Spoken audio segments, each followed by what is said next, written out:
নমস্কার বন্ধুরা, আশা করি তোমরা সবাই খুব ভালো আছো। আমিও খুব ভালো আছি। সম্পাস লাইফস্টাইলের আরো একটা নতুন ভিডিওতে তোমাদের সবাইকে স্বাগত। আজ হলো বুধবার। বুধবারের ভিডিওটা একটু দেরিতে দিচ্ছি। আর দেখো, সকাল সকাল উঠেই রান্না বান্না সব কমপ্লিট করা আমার হয়ে গেছে, তবে সেগুলো আজকে আর ভিডিও করতে পারিনি, কারণ আজকে একটু বেরোবো, এক জায়গায় যাব একটা কাজে। তো তাই সকাল থেকে উঠে খুব তাড়াহুড়ো করেই সব কাজ শেষ করেছি আজকে, কারণ না হলে পরে আর সেগুলো করার সময় পাবো না। আর এখন এই যে রেডি হয়ে গেছি, আমি এবার বেরোবো। আর প্রচন্ড গরম, পুরো ঘেমে গেছি জামা কাপড় শুকোতে দিতে গিয়ে। রান্না আছে খুব সামান্যই করেছি। এই যে মাছটা ভাজা রেখেছি, এটা বাবির জন্য, আর আমাদের জন্য এখানে করেছি একটু মাছের ঝাল। আর এখানে আলু আর পটল ভেজেছি। আজকে সবজি দিয়ে কোনো রকম তরকারি আর বানাইনি, কি করব ভেবেই পাচ্ছিলাম না। আর এখানে করেছি একটু ডাল। তো তারপর আমরা এই যে বেরিয়ে পড়েছি। আজকে যাবো এক জায়গায় একটু কাজে। তো সেই কাজটার জন্যই আজকে সকাল সকাল বেরোতে হয়েছে। বাবিকেও স্কুলে পাঠাইনি, আর বাবানকেও আজকে স্কুলে যেতে বারণ করে এসেছি, কারণ ওকে না হলে আনতে যাওয়া দিতে যাওয়ার খুব অসুবিধা হবে, কারণ আমরা ফিরবো কখন তার কোনো ঠিক নেই।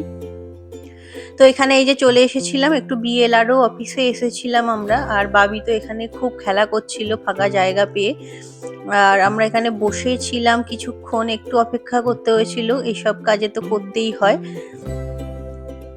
তো বাইরে আজকে জানো তো প্রচন্ড রোদ ছিল, তো এত গরম লাগছিল। আসার পথে ওর জন্য আইসক্রিম কিনে এনেছিলাম।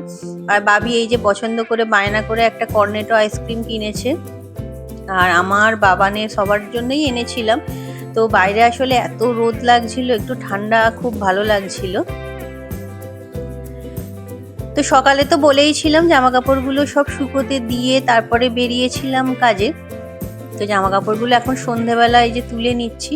সকাল থেকে জানো তো আজকে তো তোমাদের দেখিয়েছিলাম, খুব একটা বেশি কিছু রান্না করিনি। আর রোদ থেকে বেরিয়ে বাড়ি আসার পরে না আর কিছু কাজ করতে খুব একটা ভালোও লাগছিল না। আস্তে আস্তে প্রায় 1টা বেজে গিয়েছিল। তো তারপরে স্নান পুজো খাওয়া সব সেরে বসেছিলাম ভিডিও এডিটিং করতে। তো তার জন্য অনেকটাই সময় চলে গিয়েছিল, আর বিশেষ কিছু ভিডিও করাও হয়নি ওর জন্য সকালের দিকে। তো এখন এই যে সন্ধেবেলা বাবাকে একটু চা করে দিলাম।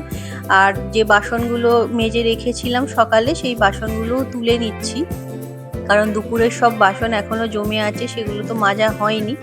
এমনিতেও এগুলো আমি যদিও সন্ধ্যের দিকেই মাজি, তবে মাঝে মাঝে দুপুরের দিকেও এখন মেজে রাখছিলাম। তবে আজকে আর ভালো লাগেনি, সময়ও হয়নি।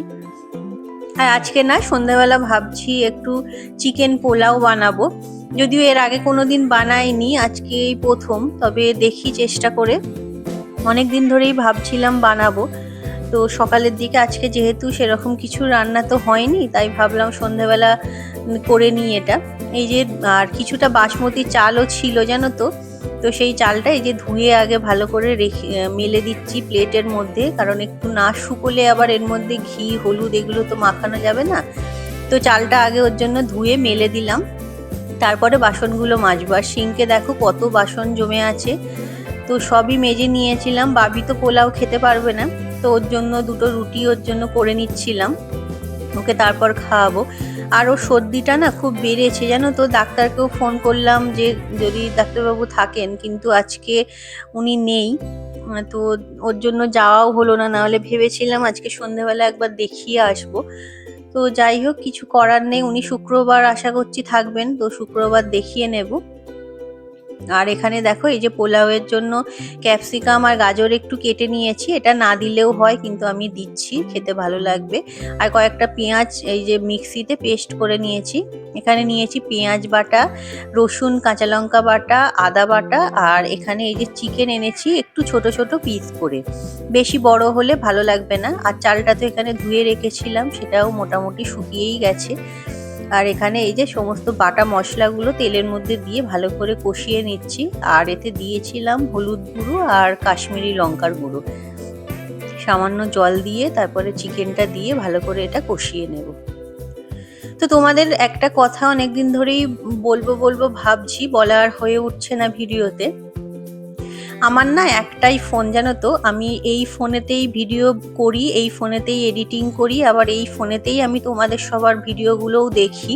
তো বুঝতেই পারছো একটা ফোনের ওপর প্রচুর প্রেশার পড়ে যায় ওর জন্য। তাই সঙ্গে সঙ্গে তোমরা ভিডিও দিলেই সব সময় দেখা হয়ে ওঠে না, বা অনেক সময় এমনও হয় হয়তো সেদিনও দেখতে পারি না, পরের দিন গিয়ে দেখতে হয়, কারণ সবার ভিডিও দেখতে গেলে তো একটু সময়ও লাগে। তার উপরে ফোনে তো আমার আবার নিজের কাজও থাকে, এই যে ভিডিও করা বা এডিটিং করা এগুলো থাকে। তবে আমি কিন্তু সবার ভিডিও দেখি তোমাদের, আমি সবার ভিডিওটাই দেখার চেষ্টা করি, এবং ছোট হলেও একটা কমেন্ট সবাইকে করার চেষ্টা করি। সবসময় হয়তো বড় কোনো কমেন্ট করা হয়ে ওঠে না আমার পক্ষে, তবে তোমরা ভুল বুঝো না, আমি কিন্তু সবার ভিডিওই দেখি এবং ফুল ওয়াচ করি। আর তারপর দেখো এখানে মাংসটা তো ভালোভাবেই কষানো হয়ে গেছে, আর এর মধ্যে একটু রোজ ওয়াটার আর একটু কেওড়া ওয়াটার দিয়ে দিলাম। এটা সম্পূর্ণ অপশনাল, আমার ফ্রিজে ছিল তাই দিলাম। আর এটা দেওয়ার ফলে কি হয়েছিল বলো তো, পোলাওটা না বেশ একটা সুন্দর বিরিয়ানি টাইপের খেতে হয়েছিল। তো এখানে এই যে চিকেনটা ভালোভাবেই কষিয়ে নিলাম আর একবার। আর নুনটা আমি আগেই দিয়ে দিয়েছি, তোমরা চাইলে পরেও দিতে পারো, কিন্তু আমি চিকেনটা কষানোর সময় দিয়ে দিয়েছিলাম। আর এখানে ক্যাপসিকাম, গাজর এগুলো যে কাটা ছিল সেগুলোও দিয়ে দিলাম। তোমাদের আগেই বলেছিলাম ক্যাপসিকামের টেস্টটা না আমার খুব ভালো লাগে চিকেনের সঙ্গে। তো শীতকালে তো ভালোভাবেই খাওয়া হয় প্রচুর, গরমকালে সেইভাবে খুব একটা ব্যবহার হয় না আমাদের বাড়িতে, তবে আনা ছিল যেহেতু ফ্রিজে তাই দিয়ে দিলাম।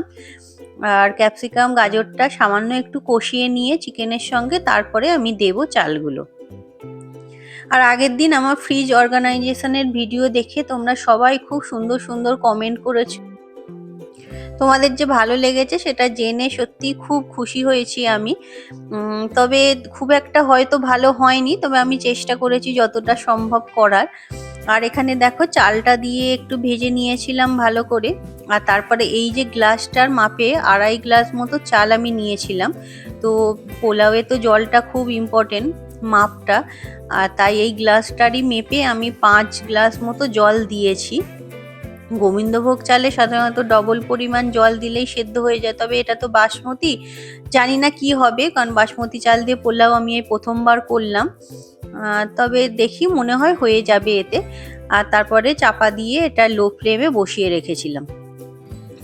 আর এই যে আমার পোলাও রেডি, সুন্দর ঝরঝরেই হয়েছে, খুব একটা বেশি চালটা সেদ্ধ হয়নি, আর খেতেও কিন্তু দুর্দান্ত হয়েছিল। আর তারপরে এই যে ভালো কিছু রান্না করলে, কিছু হোক আর নাই হোক, বাসন কোসন কিন্তু প্রচুর নোংরা হয়, এটা একটা নর্মাল ব্যাপার। তাই প্রচুর বাসন এই যে জমেছিল, আবার সেগুলো আবার সব মাজতে আরম্ভ করলাম ওর জন্য। আর সবাইকেই খাবার দিয়ে দিয়েছি, ওরা তো খেয়ে বললো খুব ভালো হয়েছে, যদিও বাবা খায়নি, বাবা রুটি খাচ্ছে। আর করে দিয়েছিলাম একটু সুজি, ও দিয়েই রুটি খাওয়া হয়ে যাবে। আর এখানে এই যে বাসনগুলো সব মেজে নিচ্ছি। সকাল থেকে আজকে জানো তো এই বাইরে রোদে ঘুরে না শরীরটা যেন প্রচন্ড ক্লান্ত ক্লান্ত লাগছিল। আর দুপুরে একটু রেস্টও সেইভাবে নেওয়া হয়নি, কারণ ভিডিওর এডিটিংটা তো সেই সময় করি আমি। তো ওর জন্যই কাজগুলো তাড়াহুড়ো করে শেষ করছিলাম, কারণ গিয়ে তাড়াতাড়ি শুতে হবে। যদিও প্রায় 11টা বাজতে যাচ্ছে এখন, বাবিকেও খাওয়ানো হয়ে গেছে। আবার আজকে না আলুগুলো সব শেষ হয়ে গিয়েছিল, তোমার দাদাভাই আবার আলু পেঁয়াজ এগুলো সব এনে রেখেছে, সেগুলো গুছিয়ে রাখতে হবে, সকালে এসব করতে গেলে অনেকটা দেরি হয়ে যায়। আর এই যে ভাতের হাঁড়িতে চালটাও ভাবছি বের করে রাখি, তারপরে আলুগুলো সব গুছিয়ে রেখে শুতে যাব।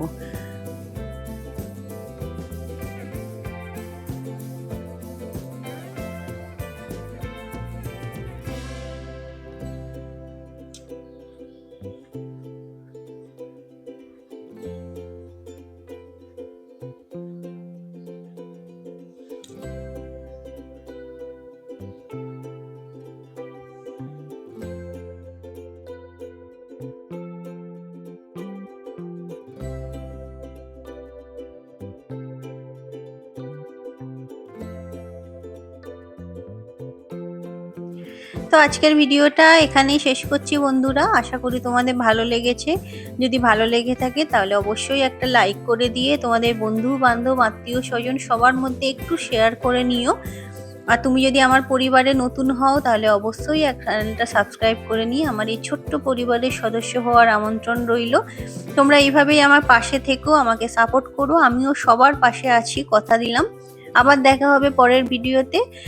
ততক্ষণ সবাই ভালো থেকো, সুস্থ থেকো আর খুব খুব আনন্দে থেকো। টাটা।